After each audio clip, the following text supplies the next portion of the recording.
Le zoom de ce Smart Impact, on va parler des tendances et de la rémunération dans les métiers Impact avec Caroline Renoux. Bonjour. Bonjour. Bienvenue, vous êtes la fondatrice de Birdeo. On se disait juste avant de démarrer l'interview, on se voit quasiment une fois par an. Vous venez Exactement. quand vous publiez les résultats de votre étude annuelle sur ces tendances des métiers à impact. Pour nous, c'est vraiment intéressant. C'est une sorte de point d'étape. Mais alors, je veux bien quand même que vous nous présentiez Birdeo en quelques mots pour démarrer. Avec plaisir, oui. Donc Birdeo, c'est un cabinet de recrutement que j'ai fondé il y a 15 ans maintenant, spécialisé sur les métiers à impact, Mhm. les dirigeants à impact et de la RSE. D'accord. Alors, quelle grande tendance vous voyez émerger? Est-ce que on a une professionnalisation des métiers impact, des métiers RSE? Vous la voyez vraiment à l'œuvre, cette professionnalisation? Oui, alors ce qui est intéressant dans cette étude, c'est que Hmm. c'est la 10e. Ouais. Donc ça nous permet vraiment d'avoir un recul. Et effectivement, il y a vraiment une professionnalisation, des métiers, une spécialisation, aussi Ouais. et alors même si aujourd'hui on parle un peu de backlash et on pourra, Ouais. On va en y parler revenir, du backlash, évidemment. si on regarde 10 ans en arrière, Hmm. on voit quand même que, les salaires ont, énormément progressé. Ouais. J'ai pris un chiffre très, moyen du salaire moyen, alors tout confondu. Hmm. Il y a 10 ans, c'était, 55 000 € annuels Ouais. bruts. Là, on est quasiment à 68 000 € Ouais. annuels bruts. C'est ça, le chiffre que vous donnez, c'est 67 800 annuels bruts en 2025. Donc il y a une progression qui est constante sur 10 ans, avec peut-être une petite baisse sur un an, si j'ai bien lu l'étude, c'est ça? Oui, c'est ça. Là, on constate une légère baisse, Mhm. donc elle est faite sur 2024, hein. Ouais. Alors ça s'explique pour 2 raisons. La première, c'est que, c'est vrai, il y a un petit backlash ESG, donc Mhm. ça impacte les métiers. D'accord. L'autre raison, c'est que, les années, 2021-2022 jusque début 2023, on a énormément, recruté. Il y a eu beaucoup de créations de postes. Alors, tout poste, tout secteur confondu, mais encore plus dans la RSE.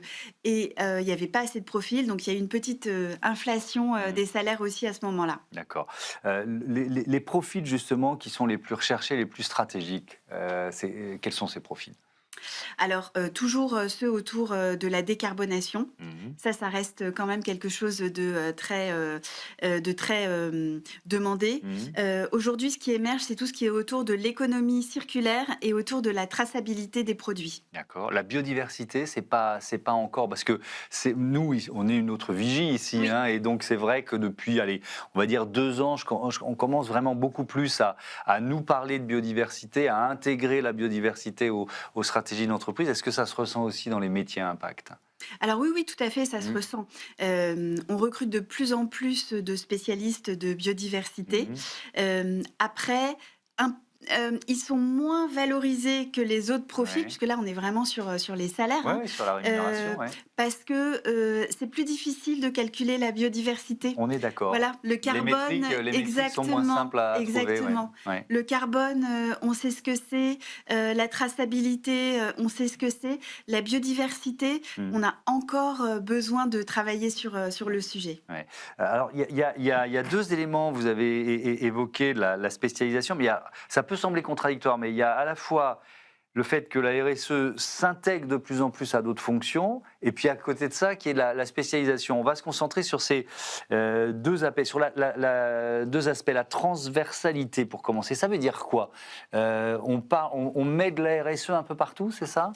Exactement. Il y a eu toute cette phase où, la RSE, n'appartenait entre guillemets que à la direction, RSE Ouais. et puis, petit à petit, ça s'intègre, dans les, métiers. Moi, j'aime bien comparer ça avec, la finance. Mm. Dans toutes les entreprises, il y a un directeur, financier, qu'elle aille bien, qu'elle aille mal et chaque métier, en général, a un impact, avec la finance, Mm. aussi, dans sa job desk. Ouais. La RSE, c'est pareil. Ouais. Est-ce que c'est bon signe d'une certaine façon? Vous voyez ce que je veux dire? Ça, parce qu'avant, la RSE, on va pas se mentir, elle était quand même un peu cantonnée et pas vraiment stratégique. Est-ce que le fait qu'elle devienne transversale, ça veut dire que, par définition, elle est de plus en plus stratégique? Alors là où c'est intéressant et là où on voit que ça devient vraiment stratégique, c'est dans les conseils d'administration. Oui. Parce que, alors, je ne vais pas vous cacher, aujourd'hui, il y a quand même beaucoup moins de création de postes en RSE, Oui. voire certains directeurs RSE qui partent et qui ne sont pas remplacés. Donc, Ok. c'est quand même un fait. Néanmoins, dans les conseils d'administration, les administrateurs, même ceux qui ne sont pas spécialisés en RSE, euh, continuent et s'impliquent de plus en plus fortement sur ces sujets. Parce que eux, ils sont là pour la pérennité de l'entreprise.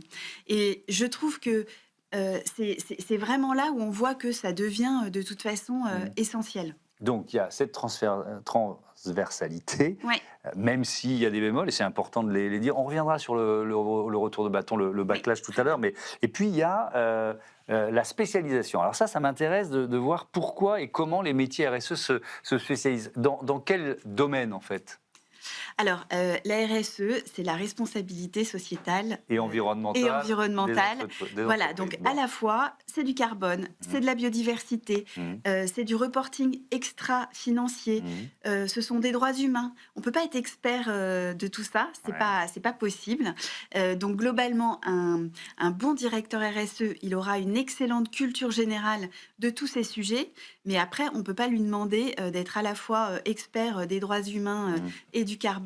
Donc il a besoin de s'entourer vraiment de Ouais. spécialistes sur ces Ouais. sujets. Alors, je vois effectivement climat, analyse du cycle de vie des produits, économie Ouais, circulaire, data ESG aussi ouais. intéressant. Si je prends là ces 4 familles, d'après vous, quelles spécialités sont déjà ou seront les plus recherchées d'ici 3 ou 5 ans? Il y a peut-être des jeunes diplômés là qui se posent cette question-là, qui nous regardent en ce moment. Alors, il y a quand même un gros sujet au niveau des data ESG, Oui. parce que si on compare avec, les financiers, eux, ils ont juste des euros, allez, à la limite des dollars ou du yen, qu'ils doivent traiter. En ESG, il y a énormément de data, tout ce qui va faire le succès, de ce qu'on essaye de transformer, bah, c'est que cette data, elle soit bien, Oui, pour qu'on elle puisse en soit parler, exactement, l'intégrer exactement, à son bilan extra-financier et à exactement, sa ouais. communication. Donc ça, c'est Heu un peu stratégique pour Donc vous. ça fait quand même vraiment partie des postes, Mm. stratégiques et en devenir. Mmh. On parlait de rémunération, donc progression sur 10 ans, petite baisse sur 1 an. Alors, on en avait déjà parlé, mais j'avoue que j'avais un peu oublié. Les femmes représentent 70% environ des professionnels RSE. Donc, ça veut dire qu'il y a un écart salarial. Enfin, voilà, elles sont moins bien payées que les autres. C'est vrai aussi dans ces métiers-là? Alors, c'est vrai que c'est un secteur, Mhm. majoritairement, ce sont, des femmes, Ouais. non seulement qui s'y intéressent, mais qui sont compétentes, sur le sujet. Mhm. On le voit vraiment dans nos bases de données. On ne cherche pas à faire en sorte qu'il y ait plus de femmes ou Oui, plus c'est d'hommes, la c'est comme réalité du ça. marché. Bon. Hem, il y a 10 ans, quand on faisait cette étude, les salaires étaient équivalents entre les hommes et les femmes, avec légèrement un peu supérieur pour les femmes. Mhm. Là, aujourd'hui, ça s'est inversé un petit peu. Comment vous l'expliquez, Alors, ça? je pense que c'est davantage parce que les fonctions techniques, sont mieux payées. Voilà, un expert, du carbone, précisément, va être en général, mieux payé que quelqu'un, qui va faire de la communication en RSE et il y a plus d'hommes sur les fonctions, Mhm. techniques. Quel conseil vous donneriez aux femmes, mais aussi aux hommes, pour aller optimiser leur rémunération?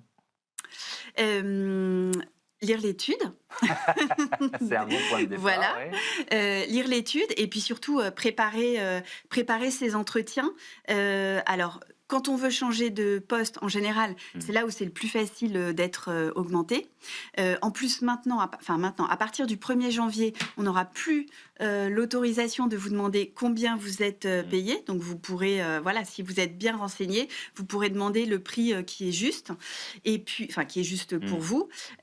Et puis, si vous êtes déjà en poste et que vous restez dans la même entreprise, c'est vraiment de, préparer bien votre entretien Mm. et de démontrer la valeur ajoutée, que vous apportez.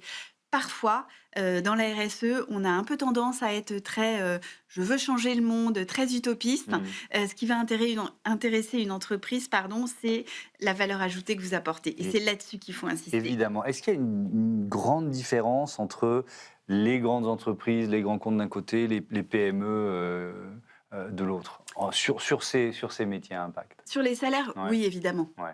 D'accord.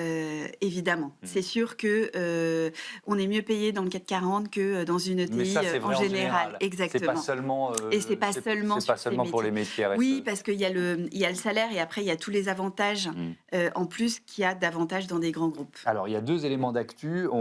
Je vais vous interroger, parce que ça m'intéresse quand même, vu ce que vous faites chez Burdeo, de savoir ce que vous pensez sur la directive européenne, sur la transparence salariale, ce que ça va changer dans les entreprises. Mais si je reviens au backlash, donc ce retour de bâton, Oui. États-Unis, Europe, hein, parce qu'on voit comment le pacte vert est détricoté en ce moment par le Parlement européen. Donc, vous nous disiez, il y a quand même un effet sur les métiers RSE. Pourquoi?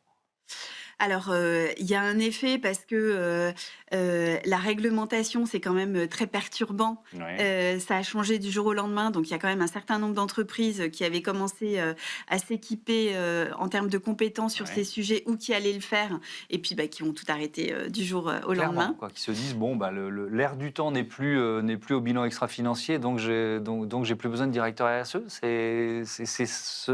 Alors évidemment, Vous oui, mais caricaturez volontairement, parce un que ça vous petit fait peu. réagir. Non, non, vous Ouais. caricaturez un petit peu, mais beaucoup de, notamment, c'est dans les cabinets de conseil qu'on voit cette Mmh. première baisse des salaires. Ça a D'accord. été les premiers, impactés puisque c'est eux qui, travaillaient beaucoup avec les entreprises, sur ces sujets, Ouais. réglementaires.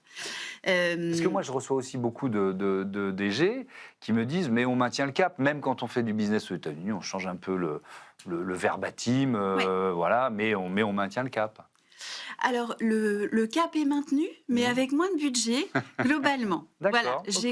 Non, mais c'est très bien, comme je ça les connais choses. quand même très bien Ouais. les directeurs RSE. Mmh. Globalement, les budgets étaient plutôt à la baisse, cette année. D'accord, c'est très bien de dire la réalité du marché. On termine à 1 minute 30 sur cette directive européenne sur la transparence salariale. Moi, je dis sur le principe super, mais alors bon courage pour les DRH qui vont avoir à gérer ça. C'est clair. Mmh. Comment vous l'appréhendez, ça? Hem, je pense que c'est à la fois, comme vous dites, hein, c'est une bonne chose Mmh. parce qu'il y a une espèce d'injustice de dire, «Toute ma vie, j'ai été mal payée, ça va continuer, parce que je dois donner mon salaire avant». Ouais. Après Notamment dans l'écart femmes-hommes, hein, c'est un exactement. outil pour réduire ou faire disparaître cet écart. Exactement. Après, pour les chasseurs de tête, comme nous, Mmh. bah, ça va bousculer nos habitudes. Moi, j'aimais bien, rapidement demander, le salaire actuel des gens, ce qu'ils voulaient, pas tant pour, que ce soit transparent pour l'entreprise, mais Mmh. juste pour savoir si globalement, le candidat pouvait être intéressé par ce type de Ouais. poste, parce que ça pourrait faire perdre beaucoup de temps à tout le monde et je pense que ça va arriver, en tout cas dans les débuts, parce qu'il va falloir s'adapter à ce changement. Mmh. Merci beaucoup, Caroline Renoux, et à bientôt C'est sur, moi qui vous sur Be remercie. Smart for Change. On se dit dans un an alors. Dans un an. Allez, c'est l'heure du grand entretien de ce Smart Impact. On va parler philanthropie et post-croissance.